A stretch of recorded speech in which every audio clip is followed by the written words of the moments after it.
எம்ஜிஆர் வெறுத்த டாஸ்மாக் அப்படின்னு தலைப்பு. எம்ஜிஆர் வெறுத்த டாஸ்மாக்.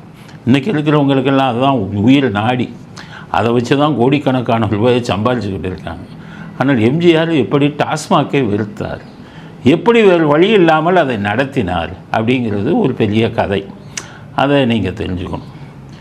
முதல் விஷயம், எம்ஜிஆர் அடிப்படையிலேயே மதுவை வெறுத்தவர். அவர் மதுவே குடிக்க மாட்டார், சிகரெட்டு பீடி கூட குடிக்க மாட்டார். ஆனால் மதுவை குடிக்காதவங்க நிறைய பேர் இருக்காங்க நாட்டில்.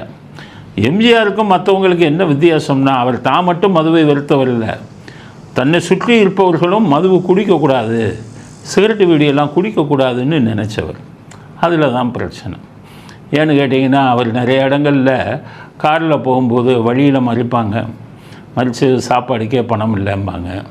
கொஞ்சம் நல்ல உடல்நலத்தோடு இருந்தால் அவங்களுக்கு பணத்தை கொடுப்பார். அந்த காலத்திலே 1000 ரூபா 2000 ரூபான்னு கொடுத்து என்ன சொல்லுவார், ஒரு கடை வச்சு பிழைச்சிக்க அப்படிம்பார்.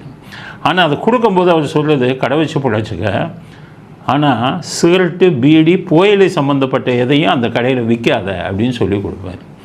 அப்போ என்ன அர்த்தம், சிகரெட்டு பீடி புகையிலே நீ மட்டும் உபயோகிக்கக்கூடாதுன்னு இல்லை, மற்றவங்களுக்கு அதை விற்காத அப்படின்னு கடையை வச்சுக்கன்னு சொல்லி கொடுப்பார். அப்போல்லாம் 2000 ரூபா இருந்தால் பெரிய கடை வச்சிடலாம் அப்படின்னு கொடுத்துட்டு போயிடுவேன். அப்போ இதெல்லாம் பார்க்கும்போது மதுங்கிறது அவர் மிகவும் இதாக வெறுத்தார்.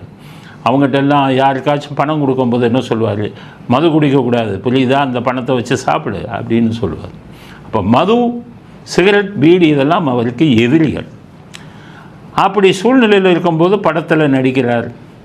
அப்போ நடிக்கும்போதே கதை கேட்கும்போது என்ன சொல்லிடுவார்னா, நான் குடிக்கிற மாதிரி காட்சி வரக்கூடாது, நான் சிகரெட்டு பீடி குடிக்கிற மாதிரி காட்சி வரக்கூடாது அப்படின்னு எல்லாம் கண்டிஷன் போட்டுடுறார்.